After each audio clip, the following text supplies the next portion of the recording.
ഗുജറാത്തിൽ വൻ ലഹരി വേട്ട. 3,45,00,000 രൂപയുടെ ലഹരി വസ്തുക്കളാണ് പിടികൂടിയത്. കളിപ്പാട്ടങ്ങൾ ഒളിപ്പിച്ച നിലയിലാണ് ലഹരി മരുന്ന് എത്തിച്ചത്. എയർ കാർഗോ വഴിയാണ് ലഹരി പാർസൽ ഇന്ത്യയിലേക്ക് എത്തിച്ചത്.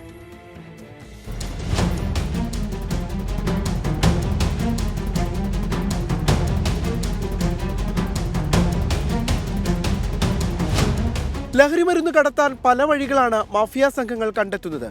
പോസ്റ്റൽ സർവീസ് ഉപയോഗപ്പെടുത്തി കൊറിയറായി അയക്കുന്നതാണ് പുതിയ രീതി.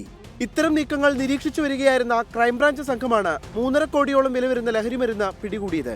അഹമ്മദാബാദിലെ ഷാഹിബാഗിലെ ഫോറിൻ പോസ്റ്റ് ഓഫീസിലേക്ക് എത്തിയ 105 പാഴ്സലുകളാണ് തടഞ്ഞുവെച്ച് പരിശോധിച്ചത്. കളിപ്പാട്ടങ്ങൾ എന്നാണ് രേഖകളിൽ ഉണ്ടായിരുന്നത്. എന്നാൽ കളിപ്പാട്ടങ്ങൾക്കുള്ളിലുണ്ടായിരുന്നത് കഞ്ചാവും MDMAയും അടക്കമുള്ള ലഹരി മരുന്നുകൾ. ഡാർക്ക് വെബ് ഉപയോഗിച്ചാണ് ഓൺലൈനായി ലഹരി മരുന്ന് ഓർഡർ ചെയ്യുന്നതെന്നാണ് വിവരം. പോസ്റ്റ് ഓഫീസ് വഴി കളിപ്പാട്ടങ്ങളെന്നോ പ്രോട്ടീൻ പൗഡറെന്നോ ഒക്കെ പറഞ്ഞാണ് കൊറിയർ ചെയ്യുന്നത്. പാക്കറ്റ് ലഭിക്കേണ്ടവരുടെ വിലാസം ചിലപ്പോൾ വ്യാജമാകും.